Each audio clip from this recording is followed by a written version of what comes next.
To my YouTube channel. So this is the first lesson of our Burmese linguistic introduction.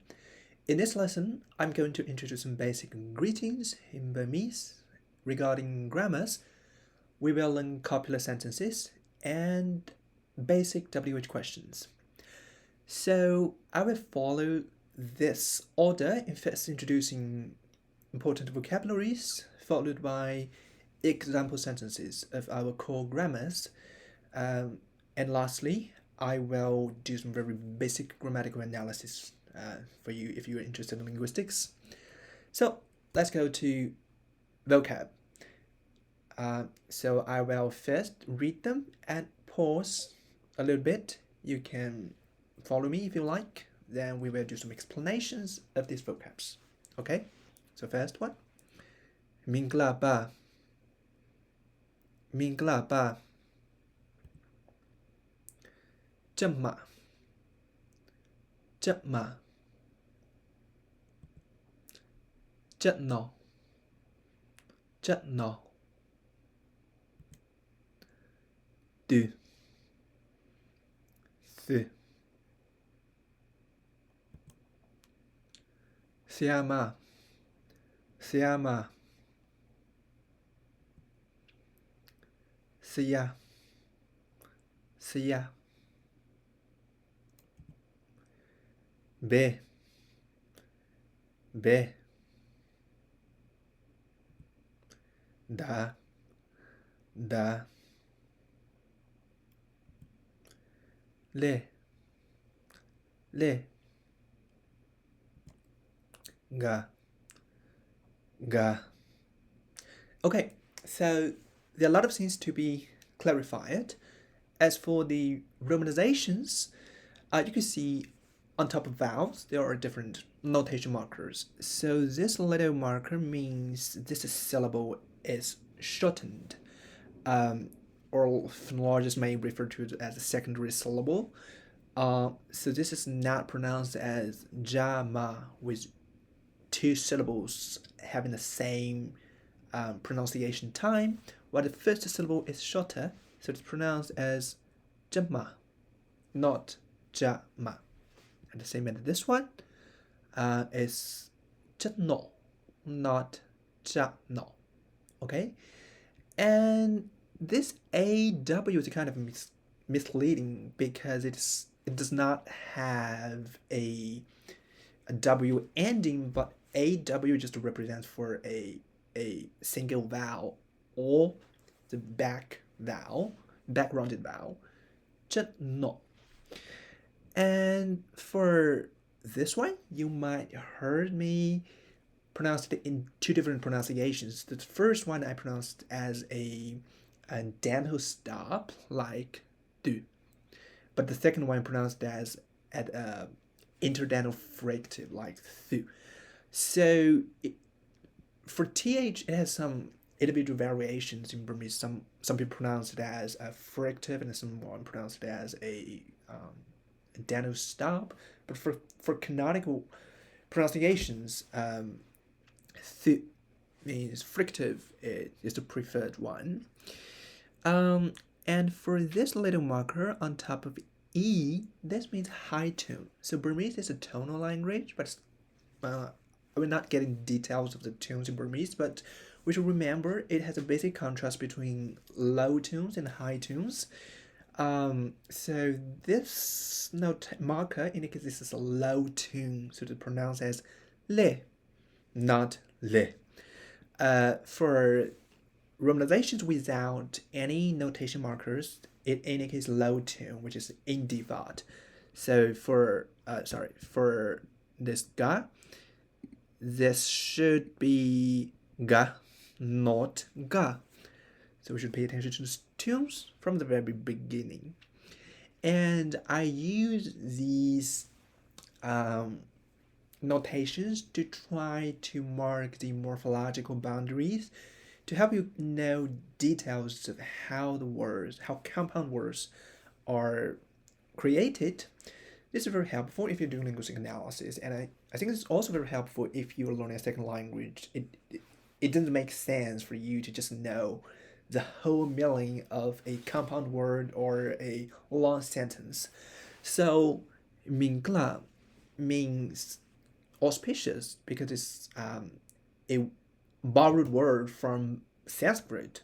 So, this ba we will learn it later. It's just a polite sentential level sentence finding particle. It's indicates some politeness. So Mingla literally means Mingla, but literally means wish you auspicious, wish you good fortune, which is also same in Tibetan, right? We it's famous know that Tibetan hello is just still it. So just still basically saying wish you auspicious. So there's a morphological boundary here. Mingla means auspicious, and ba is a polite ending. And these two words are interesting because in first person singular, there is a gender distinction. It's morphology. So if you are a female, you will refer to yourself, say 这么. If you are a man, you will use 真的. And for this one, sorry, I forgot to give. Yeah, so this means both he, she, or it, which means in the third person pronouns, there is no gender distinction, which is quite common across languages.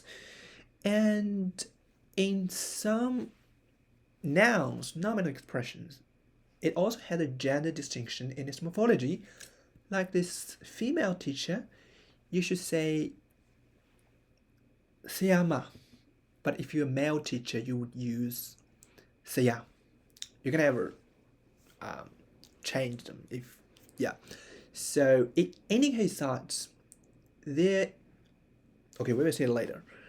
And for this word, it's very interesting. So what, but also it can mean who. So for what, who, why, how, they are functional or grammatical words and linguists refer to as WH words because many of them start with WH in English. So a very interesting pattern in Sino-Tibetan languages is that WH word, sometimes a single WH words can have different meanings, which is not found in languages like English. You can see be can either mean what or who. If you know Old Chinese, in Old Chinese, this he or guy had even multiple meanings, can mean what, who, how, or why. So this is a very good point. And that means this. Okay, and for this one, this is you could call it a suffix or a postpositional particle, which is suffixed after a subject. You can call it a nominative marker. Well, it coincidentally have the same pronunciation as a famous Japanese nominative article ga. But the difference thing is, in colloquial language, this ga is always optional. You can omit this ga in colloquial language. Okay, then let's see some place names. We will learn these place names because we will use a map from the textbook to help you to practice copular sentences and some other grammars later. So let's see some place names. We'll first read them. Okay. 表带 表带 班长 班长 호텔 호텔 제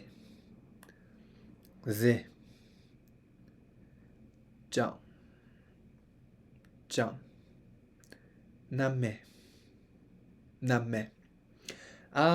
okay, again, a lot of interesting things here. You can see museum literally means to show building, a building which shows something, and banjan literally means flower yard. Well, you can glimpse some, well, how compound words are created in Burmese, right? This is a loan word from English. It's pretty straightforward. Hotte.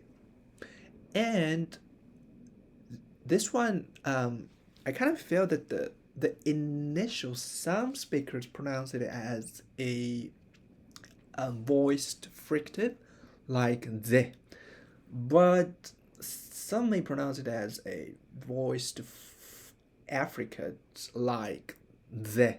It kind of, I think there is some flexibility. And for this one, it's also very interesting. Name is a very recent English borrowed word because in written Burmese, name, there are two lexicons related to names. One is this marked with the tune A, which is man, and this one has a low tune like like man. This comes from Professor Gong Huang Chen's book. So, in written Burmese, there is some morphological alternations in this word. If it is an intransitive verb to be named, you're gonna use the high tune. If if it is a transitive verb, sorry, this should be to name something, to be used as a transitive verb, to name something. You're gonna use a low tune. You can see there is aspiration marker, which aspiration always results in low tunes, because the reason I say this is very recent English loanwords is because in Old Chinese it also has the same cognates as written Burmese as Ming, because this is very typical Sino-Tibetan cognates. But in modern Burmese, colloquial Burmese use the English loanword. It's very interesting. Okay, let's go to grammar. So the first thing is, my name is X. I will use John in this context. So first one is, Chano name Jamba. Chano name Jamba. So literally means I name John with a polite ending. So you should have already noticed that in this sentence, Burmese does not have a corresponding equivalent word of English is. So English is what we call a copular, like English be words. And copular sentences can be broadly defined as sentences corresponding to English be sentences, like there is a dog or this is a dog. So the first thing you should remember is that in colloquial Burmese, there doesn't have a overt copula corresponding to English be or is mr. So this ba is a polite sentence final particle. It's a sentential level particle. It is not a copula, but it looks very like a copula because Burmese is the SOV language. It makes sense for a copula to be at the sentence final place, but it is not. Let's read it again. Chano name Jamba. Of course, you can replace your own name in practicing the sentence. And sentence 2 and 3 are meant to show you that the subject and the complement, subject and the object needs to agree semantic agreement in gender, which we have already seen in the vocab section. Because the sentence, I am a female teacher, you should say, Jama ga siyama ba. Because you could see the subject is a feminine, Jama. The teacher, Siyama, also needs to be in feminine form. And the same for this one. I am a male teacher. Janoka sayaba. Janoka sayaba. Right? So these two are also copular sentences, but you never use a copular in Burmese, although literary Burmese does have a copular. Okay. Oh, by the way, if you're not a linguist, just ignore the kind of strange glossaries. So I include the glossaries here if you are interested in detailed syntactic structures of Burmese. Okay, so the main point here is you put a sentence final particle ba, which indicates politeness, but it's not a copula. You just put two nouns next to each other. So let's read them again. I will pause a little bit that you can follow me. ကျွန်တော်နာမည် John ပါကျမကဆရာမပါကျွန်တော်ကဆရာပါ Okay, and now you should be able to say I am a student, just to replace the teacher here with students. So you can pause and think. How do you say if you are a girl? How do you say I am a female student? So that would be Jamaga Jamba. If you are a boy, you would say Janoga Jamba. And of course, this nominative marker ga can be omitted. Okay. Next grammatical point, very important, is what we call WH questions. Namely, sorry, I forgot the free translation. So this means what is that? Da bale. Da bale literally means that what? So le is a what we call question particle. So there are two question particles in Burmese. One is le and the other is la. So le is used specifically in WH questions, namely when you are asking what, who, why, how, you're going to put this le at the end of the sentence. We will talk about la next time, but don't forget this particle. If there is not a particle, the sentence would become ungrammatical. So, again, da ba le. Pay attention to the tunes. So you should have a higher tune at the end. And these two syllables are in default low tunes. So, da ba le. Okay? If you want to answer sentence 4, you might say, this is a hotel. That would be da hotel ba. Literally means that hotel, polite ending. So you could see you never put a WH word ba at the sentence initial or sentence final position, which is different from in languages like English, where you put what at the sentence initial positions. You always put what, or more generally WH words in Burmese, after the subject, which is da in this sentence. Okay, let's read them again. Okay, da bale, da bale.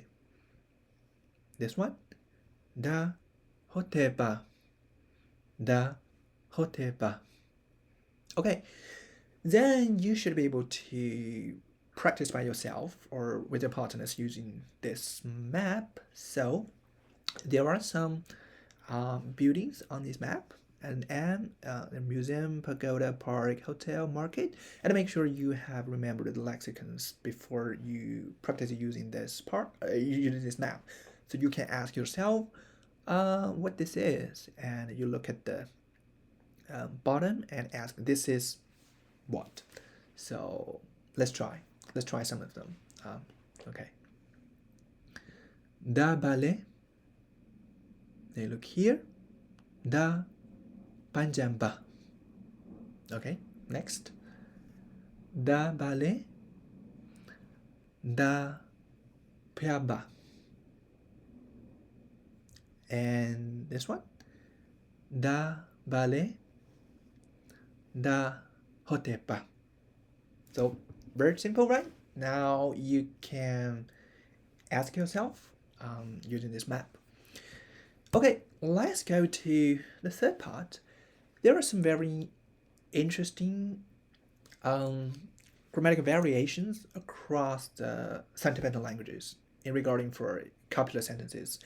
So as I have mentioned, in modern Burmese, you don't need a copular.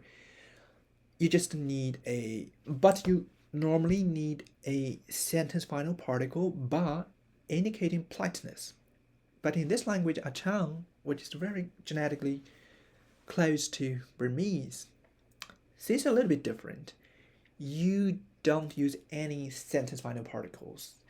You don't need to use copulars as well, which is a very general rule in modern Tibetan-Burman languages. So, in this language, you just put two nouns adjacent to each other. So he is your dad. You simply say he, your dad. And if in the Old Chinese, we have the sentence final particle, yeah. In Old Chinese, you don't have copulars either. But like modern Burmese, you do need a sentence final particle.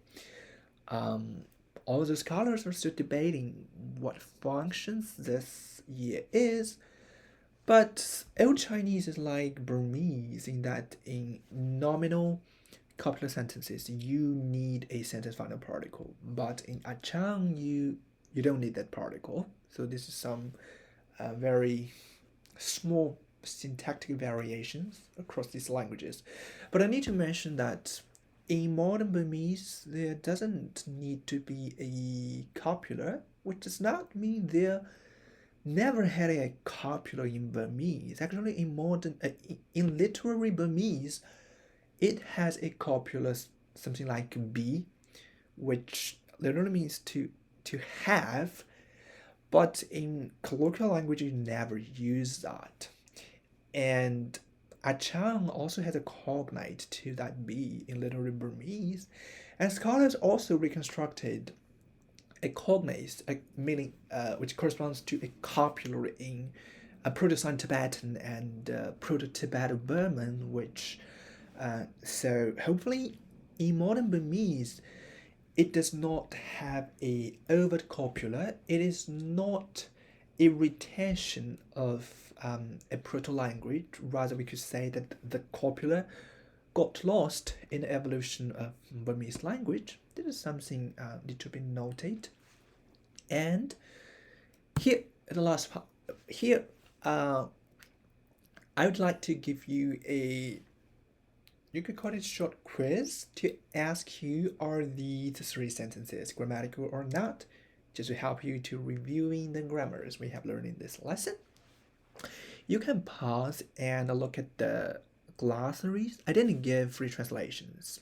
You can look at the glossaries, try to answer what these sentences are intended to mean, and are they grammatical? If not grammatical, you can point out the reason why they are ungrammatical. Okay. Hopefully you guys have found why these three are ungrammatical. So 真的ga siama ba, because there is a gender mismatch here, as I have mentioned. You need to match in gender, semantic gender, in the subject and object. If you use 真的, which is a masculine, you cannot use feminine here, so you would say 真的ga siya ba, or 这么ga siama ba, but never to mix them. Okay. What about these? Oh, sorry. this one is grammatical. Yeah. So this one is just to remind you that this one is grammatical. Just to remind you that the nominative particle ga is optional. It's still grammatical if you omit that. Okay. This one is ungrammatical either. The reason is that I have mentioned you always need to put the WH word ba after the subject. You cannot, like English, you have a WH word at the left peripheral. That's not grammatical. So you would say da ba. Sorry. You need to put the da in front of ba. Okay. Yeah, sorry. If you want to, what hotel it is, you need a question particle. We will learn it in the next class. So this sentence is ungrammatical in two respects. The first thing is you cannot put ba at sentence initial positions. And the second mistake is that if you are using a WH word, always remember you need some Q particle at the end. And Burmese is also what syntacticians call a WH in situ language, in which a WH word does not get raised